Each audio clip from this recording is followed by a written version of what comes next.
कपिल जी, मैं आपको धन्यवाद देता हूं और ये फिल्म बनाने के लिए, ये वेब सीरीज बनाने के लिए बहुत बहुत धन्यवाद।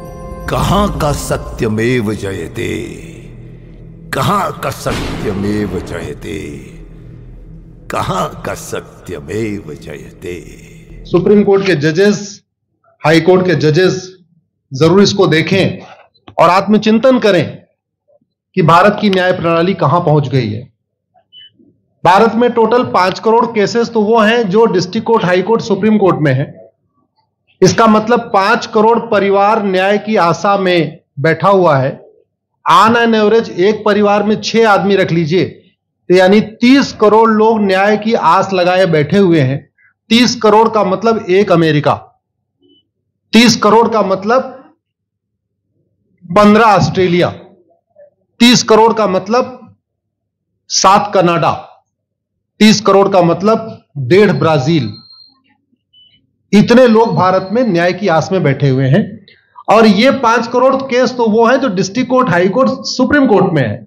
इसके पैरेलल हमारे देश में एक और जुडिशियल सिस्टम है, उसको कहते हैं तहसीलदार, एसडीएम, एडीएम, डीएम, कमिश्नर, जहां पे चकबंदी के मुकदमे चलते हैं। वो इस 5 करोड़ में काउंटेड नहीं है। जो तहसीलदार के यहां मुकदमा होता है, एसडीएम के यहां मुकदमा होता है, एडीएम के यहां होता है, डीएम के यहां होता है, चकबंदी अधिकारी जिसको सीओ कहते हैं, डीडीसी कहते हैं, एसओसी कहते हैं, वो एक इसके पैरेलल में है। और 5 करोड़ मुकदमे वहां पे भी चल रहे हैं। इसका मैं लाइव एग्जांपल देना चाहूंगा भारत की ब्लैक जस्टिस सिस्टम का। 1985 में जौनपुर में एक 10 बीघे जमीन का मुकदमा शुरू हुआ था। अभी वो सबसे नीचे पायदान पे है, जिसको कहते हैं चकबंदी अधिकारी। 1985 में मुकदमा शुरू हुआ, 2023 आ गया, लगभग 37 साल बीत चुके। 37 साल में यह नहीं तय हो पाया कि असली विल कौन सी है। 2 लोगों ने क्लेम किया, वो कह रहे हैं मुझे विल मिली है, वो कह रहे हैं मुझे विल मिली है। 37 साल में यह नहीं डिसाइड हो पाया असली विल किसकी है। अगर मान लीजिए आज डिसाइड हो जाए तो सीओ के बाद एसओसी, एसओसी के बाद डीडीसी, डीडीसी के बाद हाई कोर्ट, हाई कोर्ट के बाद सुप्रीम कोर्ट, यानी अभी 35 साल और लगेगा, 70 साल लगेगा। सेकंड जनरेशन मुकदमा लड़ रही है, ऑलरेडी सेकंड जनरेशन मुकदमा लड़ रही है। और इसी स्पीड से काम हुआ तो मुझे लगता है 3rd जनरेशन आके मुकदमा जाके तब जाके सुप्रीम कोर्ट पहुंचेगा। दूसरा एग्जांपल, एक ग्लेरिंग एग्जांपल आपको देता हूं। 1971 के वॉर में पाकिस्तान में बम फेंकने वाले, पाकिस्तान के फौजियों के बहुत सारे बैंकर तोड़ने वाले एक कर्नल कबोत्रा है, पंचकुला में रहते हैं। दुश्मनों को उन्होंने दांत तोड़ दिए। आज 2000 से उनके मकान पे किसी ने कब्जा किया हुआ है। 2023 आ चुका है, 23 साल में वो अपने मकान को नहीं छुड़ा पाए। अभी मामला पंचकुला की डिस्ट्रिक्ट कोर्ट में है, उसके बाद चंडीगढ़ हाई कोर्ट जाएगा, फिर सुप्रीम कोर्ट जाएगा। तो 23 साल में वो सबसे नीचे पायदान पे है। वास्तविकता यह है, अंग्रेज चले गए, अंग्रेजी कानून यहीं छोड़ गए, अंग्रेजी व्यवस्था यहीं छोड़ गए। यह व्यवस्था भारत में न्याय देने के लिए नहीं बनी थी। यह जो न्यायिक जुडिशियल सिस्टम था भारत में जो बनाया गया, वो केवल और केवल भारत को लूटने बांटने के लिए बनाया गया था। क्योंकि कानून वही चल रहा है, जुडिशियल सिस्टम वही चल रहा है, इवन हमारा ड्रेस भी वही चल रहा है। अंग्रेज काले कपड़े पहनते थे, हम भी काले कपड़े पहनते हैं। अंग्रेज जून के महीने में उनको गर्मी लगती थी तो 1 महीने छुट्टी करके इंग्लैंड चले जाते थे। आज भी हमारा हाई कोर्ट, सुप्रीम कोर्ट पूरे मई जून बंद रहता है। अंग्रेजों को क्रिसमस के टाइम में दिसंबर में छुट्टी मनाना जाना होता था, 1 महीने छुट्टी कर चले जाते थे। आज भी हमारी हाई कोर्ट, सुप्रीम कोर्ट दिसंबर में, क्रिसमस के टाइम में 15 दिन 20 दिन बंद हो जाती है। तो सोच वही है, किताबें वही है, व्यवस्था वही है, कानून वही है। तो स्वाभाविक सी बात है, जस्टिस होगा कहां से? जस्टिस कैसे होगा? हम 2023 में 1860 का इंडियन पिनल कोड लेके घूम रहे, 1861 का पुलिस एक्ट लेके घूम रहे, गवाहों के बयान 1872 के कानून से हो रहे। हमने सब कुछ वर्ल्ड क्लास कर लिया, लेकिन अपने जस्टिस सिस्टम को कंपेयर करने की कोशिश ही नहीं किया। जितने में एक एयरपोर्ट बनता है, एक एयरपोर्ट बनाने में 25,000 करोड़ की लागत आती है। अगर हमारी सरकारों ने एक एयरपोर्ट की कीमत जुडिशियल सिस्टम पे खर्च कर दिया होता तो हमारी न्यायिक व्यवस्था अच्छी हो गई होती। आज घटिया, चूंकि अकाउंटेबिलिटी नहीं है, जुडिशियल सिस्टम में कोई अकाउंटेबिलिटी नहीं है। किसी के साथ न्याय हो जाए, अन्याय हो जाए, कोई फर्क नहीं पड़ता। निर्दोष को जेल हो जाए, जज की कोई अकाउंटेबिलिटी नहीं। दोषी को बेल हो जाए, जज की कोई अकाउंटेबिलिटी नहीं। लाखों लाख लोग जेल में सड़ रहे हैं, लाखों धोखेबाज भ्रष्टाचारी बाहर घूम रहे हैं, मूल कारण है ब्लैक जस्टिस सिस्टम। आपने बहुत अच्छा आपने इस पे वेब सीरीज बनाया है और इस देश में world class airport, world class highway, world class shopping mall, सब कुछ वर्ल्ड क्लास बना लिया। इनफैक्ट अपना मोबाइल का डेटा सुरक्षित रखने के लिए हमारे सांसद, विधायक, जज आईफोन भी यूज करते हैं। अमेरिका का आईफोन यूज करते हैं हमारा डेटा सुरक्षित हो जाए, लेकिन भारत सुरक्षित हो जाए उसके लिए यह नहीं देखते कि जापान में कौन सा कानून है, अमेरिका में कौन सा कानून है, सिंगापुर में क्या अच्छा चल रहा है। कनाडा में रेंट का मामला एक डेट में खत्म होता है। सिंगापुर में अभी कुछ दिन पहले एक व्यक्ति के पास 900 ग्राम गांजा पाया गया, उसको फांसी हुई है। दोबारा वहां ड्रग स्मगलिंग होगी क्या? तो भारत में चाहे वो ड्रग स्मगलिंग है, माफिया राज है, ह्यूमन ट्रैफिकिंग है, इन सब के लिए हमारा जस्टिस सिस्टम जिम्मेदार है। कोई भी अपराध होता है उसमें दो पक्ष होता है, एक पीड़ित, एक अपराध करने वाला। जो पीड़ित होता है वो चाहता है जल्दी उसको न्याय मिल जाए, अपराध करने वाला चाहता है मुकदमा लंबा चले। भारत का न्यायिक सिस्टम अपराध करने वाले के साथ खड़ा है। बलात्कारी चाहता है उसका मुकदमा 30 साल चले और मुकदमा 30 साल चलता है। भू माफिया चाहता है कि गरीब की जमीन पे कब्जा कर ले, उसका मुकदमा 50 साल चले और आज की डेट में मुकदमा 50 साल चल रहा है। इसका मतलब वर्तमान न्यायिक सिस्टम बलात्कारी के पक्ष में है, भू माफिया के पक्ष में है, ड्रग स्मगलर के पक्ष में है, ह्यूमन ट्रैफिकर के पक्ष में है, नक्सलियों के पक्ष में है, माओवादियों के पक्ष में है, जो लोग देश विरोधी काम कर रहे हैं उनके पक्ष में है। 40 साल 50 साल के बाद किसी व्यक्ति ने मिलावट करके लोगों का स्वास्थ्य खराब कर दिया, उसको 50 साल के बाद सजा हो रही है। इस बीच उसने कम से कम पता नहीं कितने लोगों का और भी कर दिया। तो ये जो जस्टिस सिस्टम होता है दवा की तरीके काम करता है। जैसे दवा अच्छी होती है बीमारी तुरंत ठीक हो जाती है, अगर दवा घटिया होती है तो बीमारी बढ़ जाती है। दवा खाने के बाद शरीर एज इट इज नहीं रहता, या तो बीमारी ठीक होती है या तो बीमारी बढ़ती है। अगर कोई आदमी एक गांव में किसी के साथ कुछ गलत कर दे, उसको 6 महीने के अंदर सजा हो जाए, साल भर के अंदर हो जाए, दूसरा अपराध वहां नहीं होगा। लेकिन अगर उस व्यक्ति को पनिशमेंट नहीं मिला तो स्वाभाविक सी बात है उसने उसको और मोटिवेट कर दिया।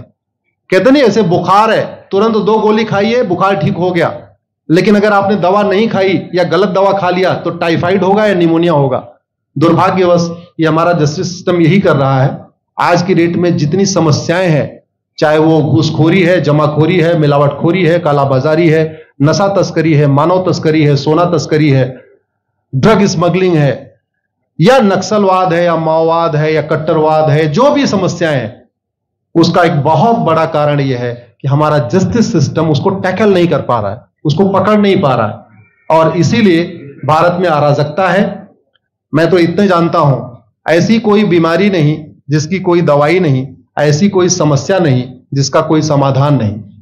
हम हर चीज के लिए बाहर से चीजें खरीदते हैं, तो हम ये क्यों नहीं देख रहे हैं कि आखिर चाइना का जस्टिस सिस्टम कैसा है, सिंगापुर का कैसा है, कनाडा का कैसा है, फ्रांस का कैसा है और अमेरिका का कैसा है।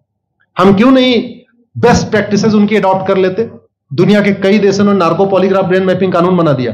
मेरी बहन दीपिका नारायण बैठी हुई है, ये लगातार फॉल्स केसेस के खिलाफ, इनको मैं देखता रहता हूं, एक्टिव रहती है। एक कानून बन जाए नार्को पॉलीग्राफ ब्रेन मैपिंग और कंप्लेन पे अंडरटेकिंग ले लिया जाए कि जो कुछ मैं शिकायत कर रहा हूं इसके लिए मैं अपना नार्को पॉलीग्राफ ब्रेन मैपिंग कराने के लिए तैयार हूं, हजारों की संख्या में फेक केसेस खुद ही खत्म हो जाएंगे।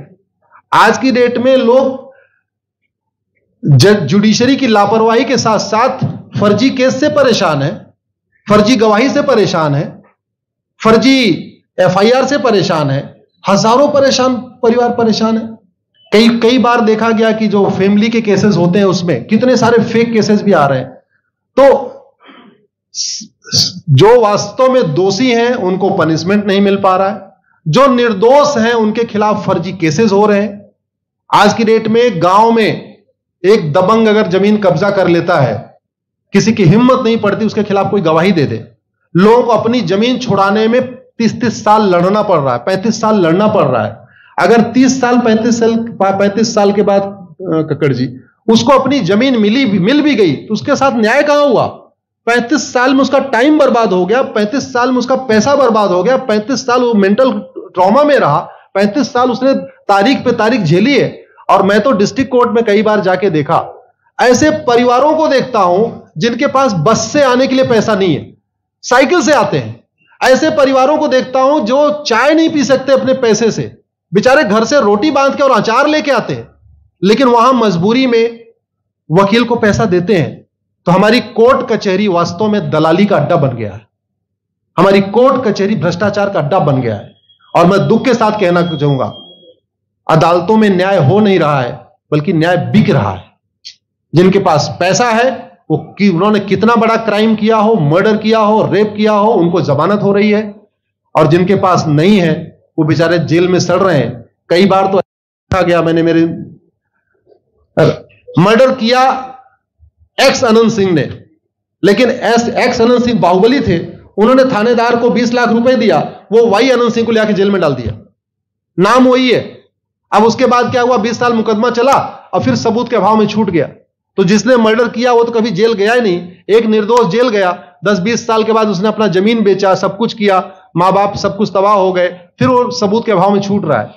तो सबूत के अभाव में अगर 20 साल के बाद छूट भी गया हो, उसका 20 साल कौन लौटाएगा? उसके 20 साल के लिए कौन जिम्मेदार है? उसके 20 साल जो बर्बाद हुआ, उसके लिए संविधान की शपथ लेने वाले जिम्मेदार हैं। संविधान के प्रियम्बल में लिखा है, हम आपको जस्टिस देंगे, हम आपको न्याय देंगे। न्याय देने की जिम्मेदारी किसकी? जिन्होंने शपथ लिया।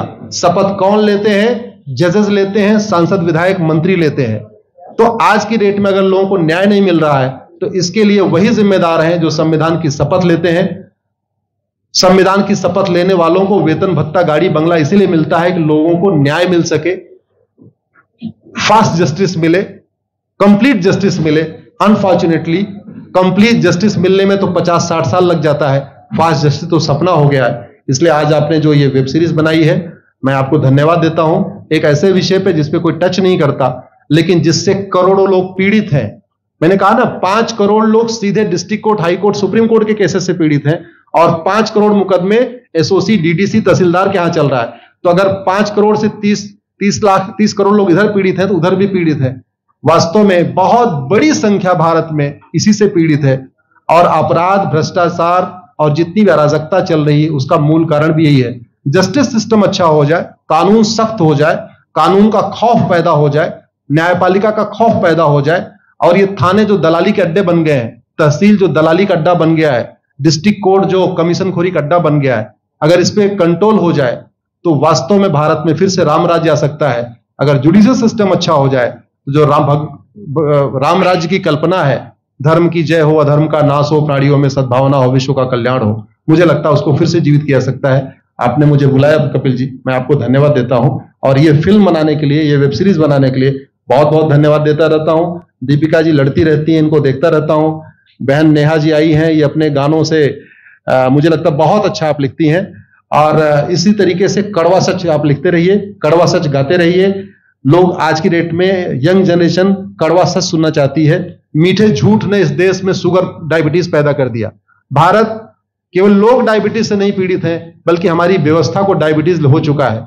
और उस डायबिटीज को दूर करने के लिए नेहा राठौर जैसी बहनें जो सही बात कह रही हैं, दीपिका जी सही बात कह रही हैं। आप लोग जो है बहुत अच्छा काम कर रहे हैं। और आपने, कक्कड़ साहब, आपने बनाया वेब सीरीज, आपको विशेष आभार, धन्यवाद देता हूं। यही निवेदन करता हूं, इस वेब सीरीज को ज्यादा से ज्यादा देखें। और खास तौर पे अगर आपके जानने वाले कोई जज हैं, कोई आईएएस हैं, कोई आईपीएस हैं, मंत्री, सांसद, विधायक हैं, उनको भी एक बार फोन करके, व्हाट्सएप करके एक बार कहिए कि वो भी इसको जरूर देखें। क्योंकि अल्टीमेटली न्यायिक व्यवस्था बदलने की जिम्मेदारी उन्हीं की है जिनको वेतन, भत्ता, गाड़ी, बंगला, free air ticket, free rail ticket और वीआईपी व्यवस्था मिलती है। ये व्यवस्था उन्हीं को बदलनी है। जय हिंद, धन्यवाद।